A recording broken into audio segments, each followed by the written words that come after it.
The scent of lavender from the garden always fills our home, a subtle reminder of the life Tom and I have built together. But as I stood in our cosy kitchen, the aroma seemed to mock the cold reality seeping through our walls. Financial troubles had crept in like unwelcome guests, and with each passing day the warmth of our sanctuary seemed to slip away. Tonight, however, was different. Jake and Ryan, Tom's young friends from the hardware store, were coming over, and their visit carried an air of tension.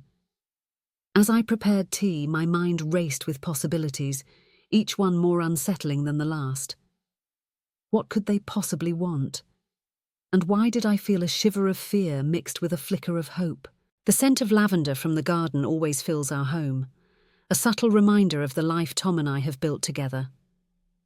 I'm Karen, 62 years old, and for over 4 decades I've shared my days with Tom, now 65. Our home, nestled in a quiet suburb, has become our sanctuary, a place where time seems to slow down, allowing us to savour the simple joys of life. Tom, with his gentle smile and calloused hands, works part-time at the local hardware store. His presence there is like a familiar tune, comforting and reliable. Me, I keep our home running smoothly, nurturing our garden, and ensuring that when Tom walks through the door, he's greeted by warmth and the aroma of a home-cooked meal. Our children, now grown, have flown the nest, leaving behind echoes of laughter and the occasional visit that fills our hearts with joy, yet also reminds us of the silence that now often fills our home. But life, as it often does, has a way of shaking the foundations of even the most settled existence. Financial troubles began to creep in, like a cold draft under the door. The furnace, our old friend, decided it had served its time, leaving us shivering in our own home. Bills once manageable now loomed over us, each one a reminder of our dwindling savings. And then there was Tom's health insurance, the cost of which seemed to climb with each passing month, a mountain growing steeper by the day. It was in this climate of worry that Jake and Ryan entered our lives.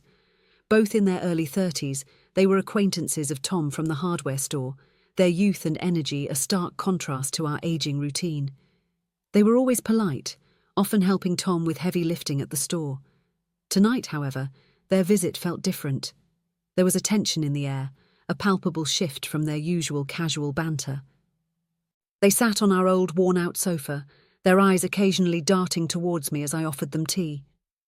The conversation started light, with them asking about our health and how we were managing the cold without a furnace.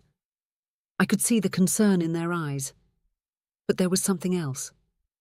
Something unspoken. As the evening progressed, Jake, the more outspoken of the two, cleared his throat, signalling a change in the conversation's direction. He leaned forward, his hands clasped together and his gaze fixed on the carpet. "Karen, Tom," he began, his voice unusually serious. "We've been thinking a lot about you two, especially with the cold weather and all. We've got a proposal, something that might help you out." Ryan nodded, his usual playful demeanour replaced by a look of earnestness. "We've been talking, and we think it might be time for you to consider, well, not selling your house, but maybe renting out a room or two. We know how much this place means to you, but it could bring in some extra income." I felt a chill, not from the cold, but from the suggestion. Our home, our sanctuary, was now being considered as a source of revenue. The idea was practical, yet it felt like an intrusion, a violation of our privacy. Jake continued, sensing my hesitation. "We're not just talking about any renters.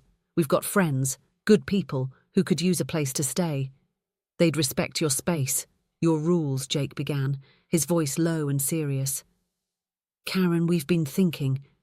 We know you and Tom are in a tough spot financially." Ryan nodded in agreement, his eyes locked on mine. "We have a proposal for you," Jake continued, "something that could help you both out significantly." My heart raced. What could they possibly offer? Jake then laid out their proposal, a substantial sum of money in exchange for spending the night with both of them. The room fell silent. The only sound was the ticking of our old grandfather clock. The shock of their words hit me like a cold wave. Here I was, a grandmother, being propositioned by men half my age. Yet, as I looked at the stack of unpaid bills on the kitchen counter, the reality of our situation weighed heavily on me. I felt a mix of emotions swirling inside me: disbelief, anger, and a creeping sense of desperation. Jake and Ryan watched me, their expressions a blend of hope and guilt. I need a moment," I managed to say, my voice barely above a whisper. I stood up, my legs feeling like they might give way, and walked to the kitchen, leaving them in the living room. Leaning against the counter, I tried to steady my breathing. The proposal was outrageous, unthinkable. Yet the financial strain we were under was undeniable.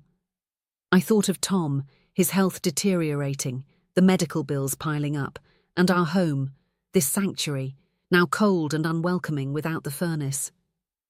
Could I really consider this? The idea of being intimate with these young men, who were practically strangers, was repugnant. But the thought of security, of warmth, of not having to worry about the next bill or the next cold night was tempting. I returned to the living room, my decision made. "I can't," I said firmly, my voice stronger now. "This house, our home, it's not just walls and a roof. It's our life, our memories. I won't trade that for anything, not even for the promise of financial ease." Jake looked down, his face a mask of disappointment. Ryan, however, seemed to understand, his eyes softening with a hint of respect. "We understand, Karen," he said quietly. "We didn't mean to overstep." The decision was not made lightly. I thought of Tom, sleeping peacefully upstairs, unaware of the storm brewing in our living room. I thought of our life together, the vows we made, and the love we shared. But then, I thought of the cold, the bills, and the future we might not have if we couldn't get back on our feet. I looked at Jake and Ryan, their faces a mix of anticipation and concern. "I need to think about this," I said, my voice barely above a whisper. They nodded, understanding the gravity of what they had proposed. That night, I lay awake, the weight of my decision pressing down on me. The next morning, after Tom left for work, I called Jake and Ryan. "I've thought about your offer," I began, my voice steady but my heart pounding. "And while I appreciate the generosity, I can't accept it. Not in the way you suggested." There was a pause on the line, a silence filled with unspoken thoughts. "But," I continued, "I've been thinking about what you said about renting out a room. Maybe there's a way we can make this work without compromising our values." Jake's voice came through, a mix of relief and surprise. "We can help you find good tenants, Karen, people who will respect your home and your privacy." Ryan added, "And we'll make sure they understand the rules. They'll be like family, not just renters." I felt a small sense of relief, a lightening of the burden that had been weighing on me. "Thank you," I said, my voice catching slightly. "I think this could be a start. A way to keep our home, our sanctuary, while also addressing our financial needs." The conversation ended with plans to meet later in the week to discuss potential tenants.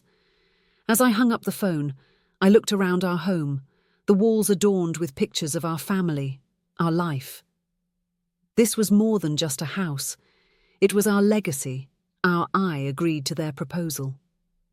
The night was set, and with a heavy heart, I prepared myself. When the evening came, Jake and Ryan arrived with a sense of solemnity. There was no celebration, just a quiet understanding of what was about to unfold. The night passed in a blur of emotions. I felt a mix of shame, excitement, and a strange sense of liberation. For the first time in years, I felt desired, not just as a wife or a mother, but as a woman. Their touch was gentle, their words soft, and in the dim light of our living room, I let go of the years of routine and predictability. As dawn broke, they left, leaving behind an envelope with the agreed-upon sum. I sat alone in the living room, the money in my lap, feeling both the relief of financial security and the guilt of betrayal. The house was silent, the only sound the distant chirping of birds welcoming the new day. I couldn't shake the feeling that I had crossed a line, one that could never be uncrossed. The money, though, was a stark reminder of why I had made this choice. It was for Tom, for our home, for the future we might still have if we could just hold on a little longer. But what would happen when Tom found out? The thought gnawed at me, a relentless whisper in the back of my mind. I imagined his face, the hurt in his eyes, the questions he would ask, the trust that would be shattered. I knew I had to tell him, but how? How do you confess to your husband of over 40 years that you've done something so intimate, so personal, with others? The weight of my decision felt like a stone around my neck, pulling me down into a sea of guilt and fear. I spent the morning cleaning, trying to erase any trace of the night before. But every corner of our home seemed to echo with the memory of what had happened. The scent of lavender from the garden, once comforting, now felt like a mockery of the life we had built. When Tom came home, I greeted him with a forced smile. The envelope hidden away in a daze turned into weeks, and I kept my secret, using the money to fix the furnace, pay off debts, and even save a little. Tom noticed the change in our financial situation, but I brushed off his questions with vague answers about a small inheritance from a distant relative. However, secrets have a way of surfacing. One evening, while going through some old papers, Tom found the envelope with the money and a note from Jake and Ryan thanking me for the night. The confrontation was inevitable. I confessed everything, expecting anger, perhaps even the end of our marriage. Instead, Tom listened, his face a mask of confusion and hurt. After a long silence, he simply said, "I understand why you did it, Karen, but we need to talk about what this means for us." We talked, really talked about our life, our needs, and our future. It was painful, but it was also healing.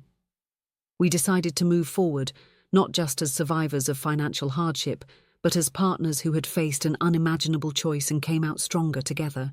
This experience taught us profound lessons about love, trust, and survival. Love, we learned, isn't just about the comfort of routine. It's about facing the storms together, even when they come from within. Trust, once broken, can be rebuilt, but it requires patience, understanding, and a willingness to forgive. And survival, we realized, isn't just about enduring. It's about adapting, about making choices that might seem unthinkable, but are made out of love and necessity. We learned that our bond, forged over decades, could withstand even the most challenging of tests. It wasn't just about the physical act, but about the emotional journey we embarked upon together. We found that our love was resilient, capable of evolving beyond the traditional boundaries we had set for ourselves. In the end, our home, our sanctuary, remained intact, not because of the walls or the roof, but because of the love and trust we rebuilt. The scent of lavender from the garden, which once felt like a mockery, now filled our home with a sense of renewal, a reminder that from the depths of despair, new beginnings can bloom. Don't forget to subscribe, like, and comment if you enjoyed this story. This will help us create more engaging stories for you.